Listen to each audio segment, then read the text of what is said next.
This is a drawing of one of my Sims characters. She's a witch. I was just feeling like painting something, but I didn't really know what to paint. So often when that happens to me, I go through the characters that I have already created in my head. So I decided to go with her, Lola, one of my witch Sims. Actually, she was one of my Sims. She is no more because this was when my computer died completely and my entire Sims family was obliterated. I didn't have a backup back then, so she and her family are gone. Rest in peace, Dareba's family. But I still remember her look.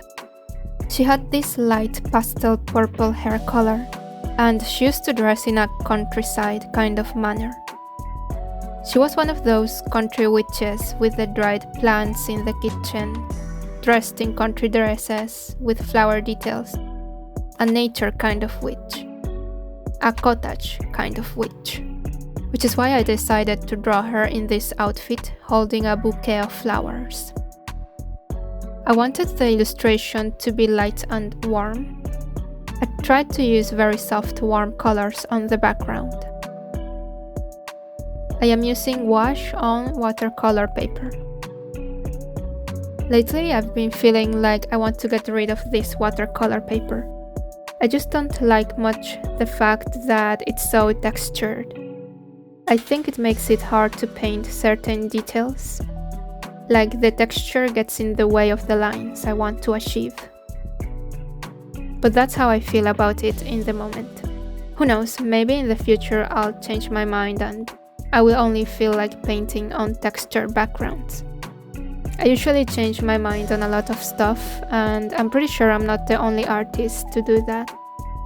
Part of the fun is experimenting. The background is meant to be like a soft morning color.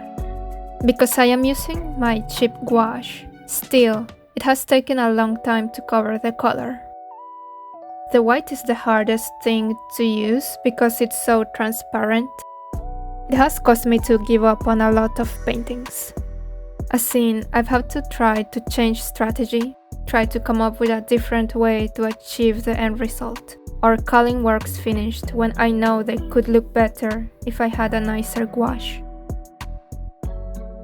In the end, it's okay because I just want to use them for practice.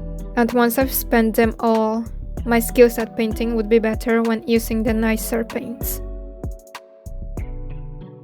For my witch's dress, I picked an emerald green, and now I'm not sure why. Maybe a different color would have been nicer. I did enjoy painting her dreadlocks. I used pastel pinks on her hair too, to show that some of the background color is reflecting on her hair.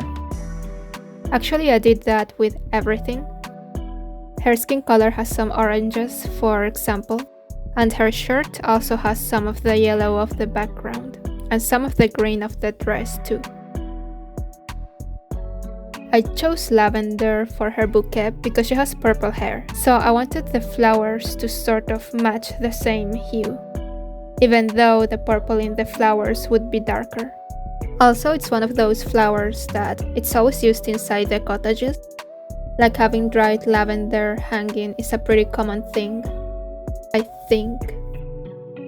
In my city girl imagination, at least.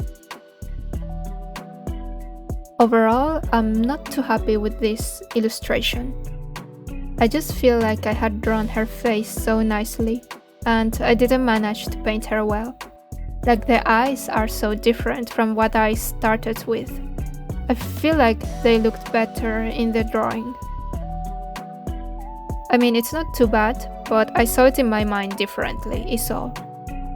I'll just have to try to paint her again, maybe I'll have better luck that time. I'll be more aware to the mistakes I did on this one. I added small flower details on her dress, which I really like. It gives a little je ne sais quoi. But next time maybe I will go with even more flower patterns, just to show off her cottage witch look. Maybe even a witch hat with flower details. That would be cute. I think I should plan that illustration. I have also done a lot of details with color pencils, just enhancing some of the brush strokes. I just thought I could use them to add more details and textures. I like the look, but the problem with the painting is still the eyes, in my opinion. The eyes needed to be painted differently. But I enjoyed the color pencils for the dreadlocks. It was fun adding all the texture with the hatching of the colors. And here is the final piece. Just feeling a bit disappointed with it, but that's okay.